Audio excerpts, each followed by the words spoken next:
So who to lead NPP party? Saturday, day enemy and omeko akotoba. Na Paul Adom Otchere abe break it down. Wako details on analysis on who to lead the party. The best and the right person so no and will lead the NPP party no. Watch a about Canada complex Japan and Dr. Muhammad Bawumia. The influence of Mumia Nuna or Modeba into this particular primaries. Watch a na why and then say will bet me at Peno so or no any bet me away a NPP flag bearership race no. Yet Paul Adom Otchere.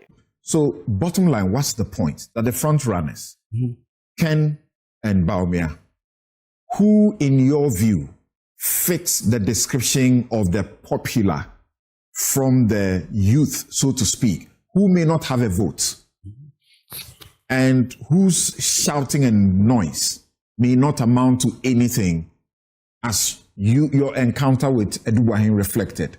Yes, that's what I'm saying, that we have to wait to see whether the encounter with Eduwahin will reflect in this election. But I noticed that in 2022, the NPP did something else, different from what they had done since Eduwahin. And if you take a person like Nana Akufo-Addo, for instance, he has been a change agent and also a conservative candidate. In one election, he was a change radical agent. In another election, he was a conservative candidate. So you can look at that. But we have to wait for the voting, and the louder, they say the grassroots, that's what they call them. The grassroots are calling for Ken. The grassroots are calling for Ken. But Dr. Bawumia is youthful. So does Ken truly have 100% of the youth votes? Does he have 70%? Does he have 75%? And if he does, has the youth vote metamorphosed from just talking into actually having influence over delegates? Maybe let's get a bit scientific, because info analytics, very reliable, has consistently pulled Bawumia far ahead. So how does that, reflect in the analysis that you project? Info Analytics on 19th January pulled Bawumia at 57%, Kennedy at 32%, 9% for Brian and the rest. That's 19th January. 20th January, Info Analytics pulls Bawumia at 56%, Ken at 30%, and 11% for the rest. On 23rd, which is the latest, Info Analytics pulls Bawumia at 57% and 28% for Ken. Evans Dua, another pollster, lesser known, but who has been captured even on Joy News, I was watching this morning, pulls Kennedy Ejapon at 52%, 52.59%, and has Bawumia at 36%.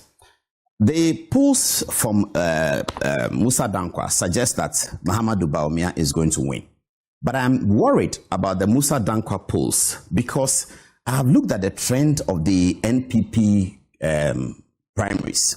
And most candidates, all of them, if I don't most, from Kufuor, most candidates, when they attempt the presidency within the NPP for the first time, and they are coming for the second time, they have always increased their votes within the NPP contest. That's a matter of record. So Kufuor moved in 1996 by beating Eduwahin from 50-something and to beating Akufo-Addo by 60%. So that aligns with Musa Dankwa's polling? No, that doesn't. Musa Dankwa is polling Bawumia at 57 from 60 the last time.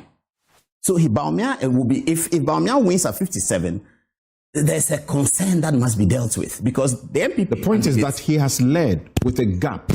That is difficult to as it were, Bawumia winning anymore. I'm worried about the percentage because this is not the trend.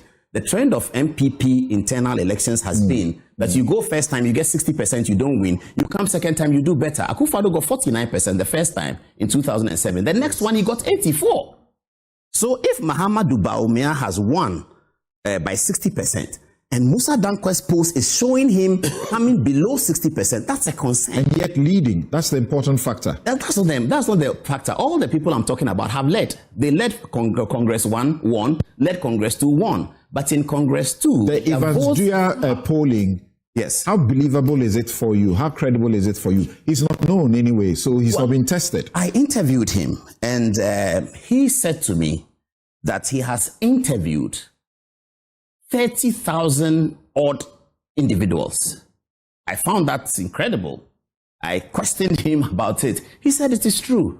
When he held his press conference at the British Council, he told the media that he had also recorded most of these interviews and invited them to have a look at it. So I don't know. Musa Dankwa has been successful with 2024's election, so you can't write him off. But all I'm saying is that if Musa Dankwa's polling are what it is, for me, it's not just about Bawumia winning. It's about a deeper crunching of the data to determine where really the NPP is. All right. That's so you have done 10 minutes of your substantive point rendition. Yes. So you hold on there. You hold on there. We come. Okay. But what do you want to say? Do I get a sense that from where you sit,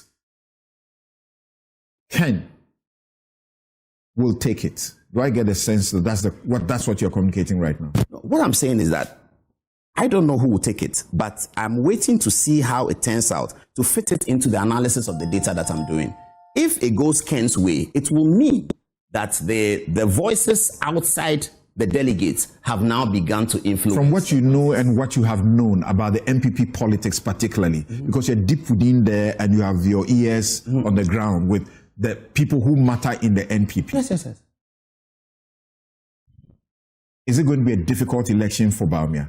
Well, from what we had been gathering from delegates, yesterday I spoke to people in my constituency in Ejuso, and Bawumia had done 66% in Ashanti in the last time. They don't think he may get 66%. Kennedy Japan has held Central Region and Volta Region. Now, even for my friends who are Bawumia people, like Hassan Tampuli and all those my good friends in Bawumia, and I love them, they even think that Ken still has Greater Accra and Volta. That's a concern. Bawumia will need to pick up Ashanti heavy and pick up Eastern as well.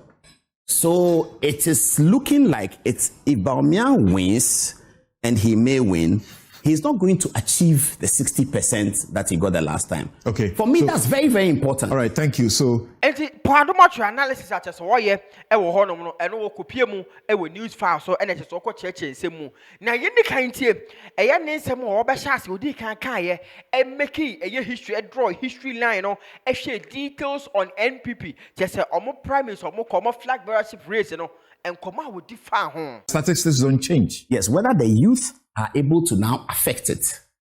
And I say that because if you look at the NPP history. You mean non-delegates? Yes, non-delegates. Affecting yes, whether the delegates' youth opinion can change what the delegates are going to elect, or whether the youth themselves have become delegates.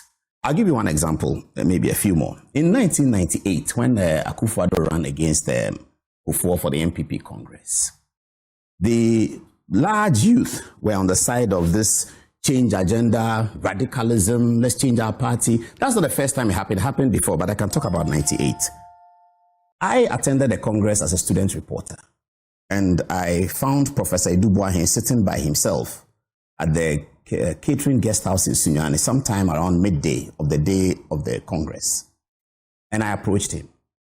Because I was a student, I began the conversation from there. He asked me who were my lecturers, and I told him, and we started talking.